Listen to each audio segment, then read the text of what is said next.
This is the castle of Marvão. It's 14 times older than my grandmother and yet much better preserved. We have 24 hours to find out if this is a place we want to live. With 3 hours to Lisbon, it's located in the middle of nowhere. We're here! Right at the gates, you'll find a charming medieval village. All you want to do here is get lost in the narrow cobblestone streets and just observe the sheer beauty. We are here in March, totally off-season. Super cold! Half the restaurants are closed. The weather is not great, it's raining most of the time. But it doesn't change the fact that this castle is absolutely amazing. So my quick theory on why it's so long and narrow, which if there were an enemy, if they suddenly would come from here, then you wouldn't have very far to run to the other side to also see, are there anyone here? I see enemies, but the other side. It's not just a castle here. There is a town right behind. Castle town. And I think that is quintessential of what we love the most about Portugal.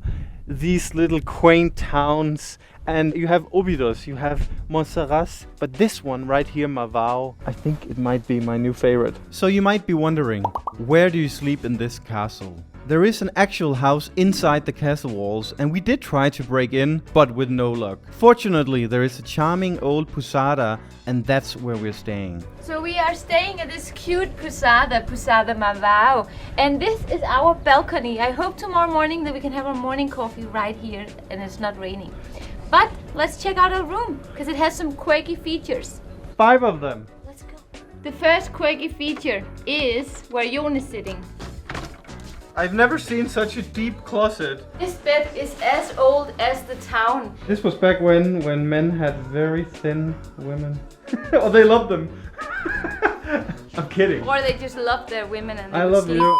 Dogs are allowed here. And when you check in with a pet, you get a little goodie bag. Sometimes when they say there's a goodie bag, you're like, yeah, right. But this is good. High five. Good girl. Quirky feature number 4 is that you can open the window fully. It's so bright. And then if you don't want the birds looking at you, boom.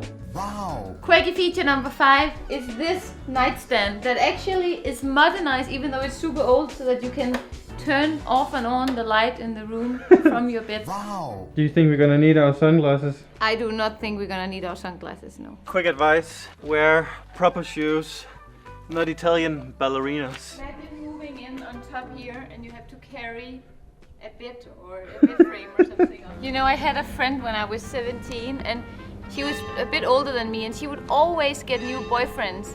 And then she got a boyfriend and they were together for like 3 months. And then they decided to move in together on 5th floor. And guess who were helping her moving? And guess who were also helping her moving 6 months later when she found a new boyfriend. Yes. After checking in, our next mission was to find a nice lunch spot. That wasn't very easy since Lara was subjected to puppy discrimination. However, we managed to smuggle Lara into this restaurant, O Castelo, where they only had a very limited and very unimpressive buffet. Not the best start to our castle exploration, but that's what you get when you arrive in early March in pouring rain. It's so rainy! I love being a YouTuber so much. It's honestly a blessing.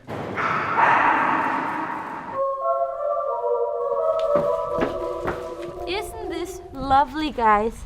I mean, we are enjoying it today. Imagine how it would be on a sunny summer day. Spain is right over there. If you look closely, you can actually see a long table of tapas. You know, tapas is a spin-off to the Portuguese petiscos, for those who doesn't know. So what is the story behind this castle? As we mentioned earlier, it's 14 times older than Jon's grandma. With this advanced calculation in mind, we are all the way back to the 7th century, with the Romans starting to appear as a part of their extensive road network throughout Europe. The construction of the castle didn't start until 876, with the Islamic knight Ibn Marwan in charge. A couple of grandmas later, King Afonso I conquered the castle. From then, and all the way to 1704, the Portuguese would enjoy Ginginia with a view without any significant disturbances. Quero uma much Virginia for you? It was the Spanish who knocked on the door, but they only got to enjoy tapas with a view for less than a year as the Portuguese took it back in 1705.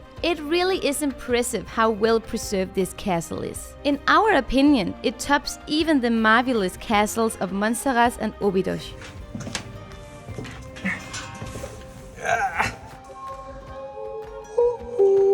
After tasting the Roman tap water and investing a few euros in future good luck, we continued our medieval village walk. This was when we saw human life for the very first time. And wouldn't you know it, this human was a local who spent his entire life here. What's your name? Pedro. Pedro. Pedro. So you grew up like what, in the 70s or 80s, or how old are you? I'm 55. Okay, and I came here on the 70s. how much has changed like over the years since? No, it changed a lot. Yeah? Because it became more touristic. Is it very touristy during the summer? Now, yes. It's like buses all the way up, outside. Not really, no. Because if you go to Óbidos, No, but Óbidos is different from Marvão. Marvão changed, but it's still. I mean, you can find the seasons sometime in the year that it's almost empty, like now. Yeah. For example, Óbidos is closer to Lisbon. It's more commercial. So what is the best thing about Marvão? Well, the peaceful, the silence, and you can, if you are tired, if you travel a lot, and then you can never rest here. And what is the best restaurant here? Because there are only I like. cannot say in the. Oh, that's how little the town is. No, because they will kill me. Last question. You have to pay me, huh? Leaving your house, it must be emotional. Yes, indeed. After 48 years. This has been your address for 40 years? Yeah, 48. As we were talking, we met human number 2, a friend of Pedro, who insisted that we have dinner at this restaurant called Fago. 8 o'clock?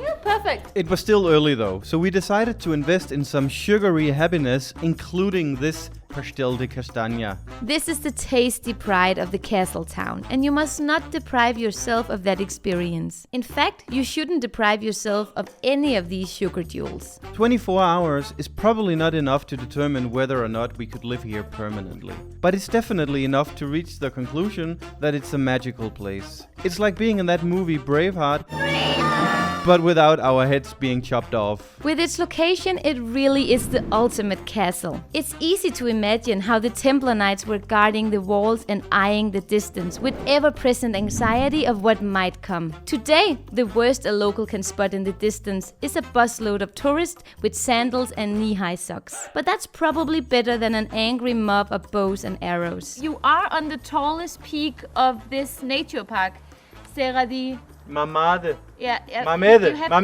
Yeah, see, you cannot. I wanted you to make that mistake, because mamade means something very kinky on. Jeg elsker, at de har en fodboldbane herinde. Det er jo Portugal. Men du kan vokse op her, og så hver gang du gerne vil være aktiv som barn, så skal du hele vejen ned. Is it fora time? I needed them for a real purpose. Fora means outside in Portuguese, and outside you wear sunglasses. Fora is also our partner and name of these sunglasses. They are designed and handmade here in Portugal. Fora has so many cool designs to choose from, and the quality is epic. Did you know that many high-end brands have their stuff designed in Portugal? These sunglasses are a testimony to that. Trust me, I know, because I suffer from a severe sunglass fetish. Use our code STAYCLASSY10 to get 10% off everything you buy, and Fora ships to the entire world for free. Vámonos, la Fora. Again, Amalie. You're so messy. I can't bring you to any places. Look! How dare you? How dare you?